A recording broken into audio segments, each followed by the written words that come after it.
A insônia crônica é um distúrbio do sono mais prevalente, ocorrendo aproximadamente em 6 a 10% da população. Isso é uma coisa interessante para a gente saber, né, que, poxa, então uma certa quantidade boa de pessoas, a cada 10 pessoas, por exemplo, uma tem insônia, por exemplo. Então isso é uma estatística legal. E muito interessante também que é um fator de risco para múltiplos distúrbios. Distúrbios, né, quando ele traduz distúrbios, é que a gente não usa tanto distúrbios, seria transtornos, tá? Distúrbios, transtornos. É um fator de risco para múltiplos transtornos médicos e psiquiátricos. Apesar de sua prevalência e morbidade, a ampla disseminação da DC não é compatível com o impacto geral da insônia na saúde pública. Então tem um grande problema aí de utilizar isso na saúde pública, mas isso aí para o geral, né?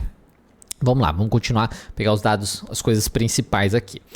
Então ele fornece aqui nesse artigo justamente as questões da TCCI.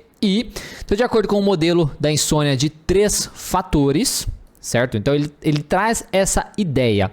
Ele traz um protocolo de atendimento, um protocolo de trabalho baseado em 3 fatores aí da insônia, tá? Então, modelo de insônia de 3 fatores.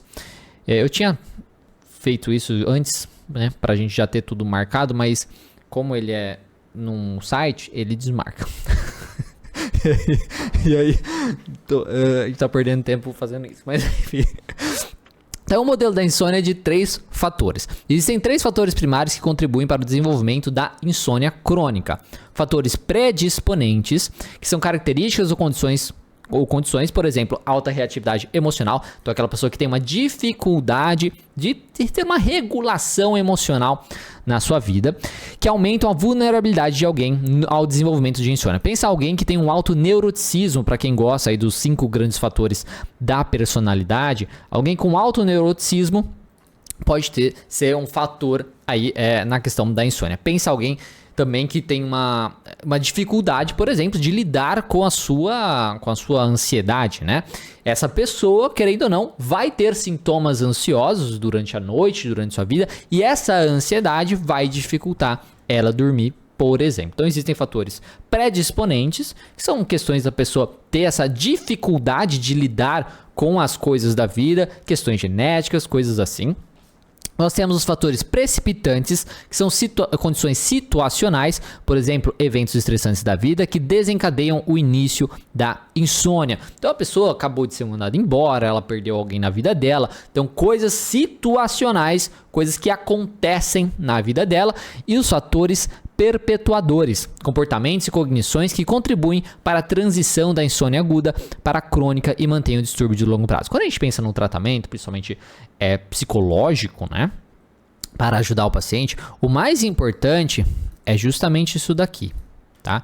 Essa questão aqui. Por quê? Se você trabalha com essas questões predisponentes aqui, né? Ajuda o paciente nas coisas assim, características, condições que aumentam a vulnerabilidade desse paciente. A gente trabalha com isso. A gente trabalha com as questões situacionais, porque a situação muda, né? Vai mudando, o ambiente muda e tudo mais. E a gente não trabalha com essas questões aqui, a probabilidade da insônia voltar, dos sintomas voltar, é muito grande. Eu até coloco aqui isso, tá? Um aspecto notável desse modelo é que a insônia pode ser mantida muito tempo depois de que o estressor da vida ou evento precipitante tenha sido resolvido. Então, poxa, passou um evento estressante da vida do paciente que levou aqui, olha, ela tem insônia.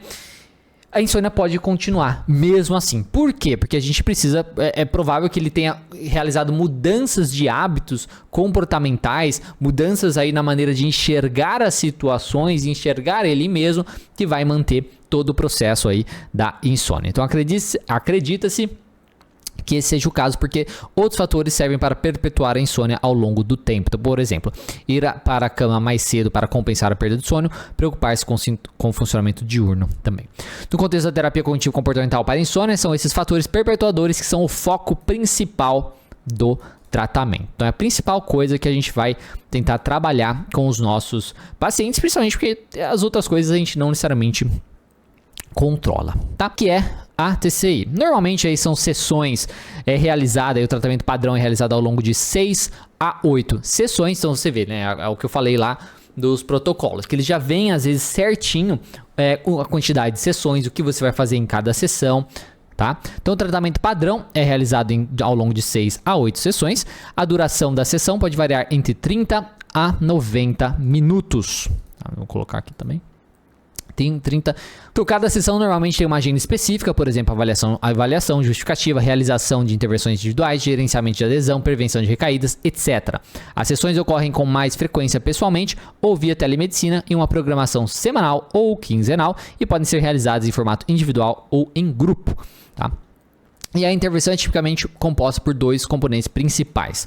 Ele traz a terapia da restrição do sono e a terapia de controle de estímulos. E 2 componentes adjuvantes, higiene do sono e terapia cognitiva. Então, esses são os componentes, né? Na verdade, são 4 componentes que nós vamos utilizar para trabalhar com o nosso paciente. Então, a gente vai falar sobre todos, tá?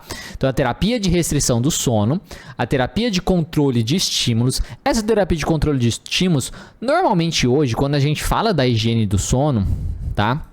A gente meio que já embute aqui a terapia de controle de estímulos, tá? Então, quando a gente fala da higiene do sono, é muito comum a gente já embutir aí. Calma aí que tem algum som aberto aqui. É comum a gente já embutir a questão de terapia de controle de estímulos, vou até explicar um pouco sobre. E também já é comum a gente embutir a terapia cognitiva, tá? Até por isso que o grande caos que estava acontecendo, quem acompanha os outros aí que fala das internet, fica meio besta, porque por conta disso. Quando você fala sobre isso, necessariamente quando você vai tentar colocar essas coisas em prática, certo? Haverão obstáculos, haverão problemas, e aí que entra a terapia cognitiva, que vai tentar trabalhar com isso, né? Não é simplesmente jogar isso aqui, faz aqui, ó. Não é assim, ninguém trabalha dessa forma, tá? Mas enfim, a maioria dos protocolos de tratamento, manuais publicados, ele traz aqui, né? Tudo, blá blá blá.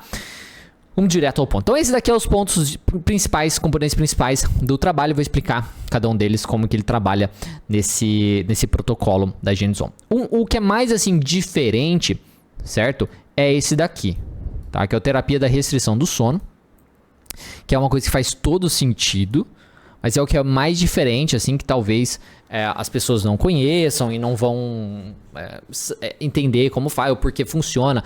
É o mais difícil também, né, vamos colocar assim, de convencer o paciente a realizar, tá? Porque é uma coisa que num primeiro momento pode parecer estranho para esse paciente e tal, mas aí com uma boa psicoeducação você consegue, tá? Mas vamos lá.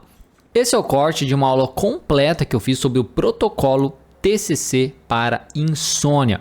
E você pode conferir a aula completa aqui na descrição desse vídeo. E você confere também o artigo científico que eu utilizei aqui para mostrar para você acompanhar o protocolo. E se você tiver interesse aos materiais PDFs que eu traduzi especialmente para você encontra lá dentro do meu curso, o Essencial da TCC. Espero que você goste, curta, compartilhe, comente nesse vídeo e até mais.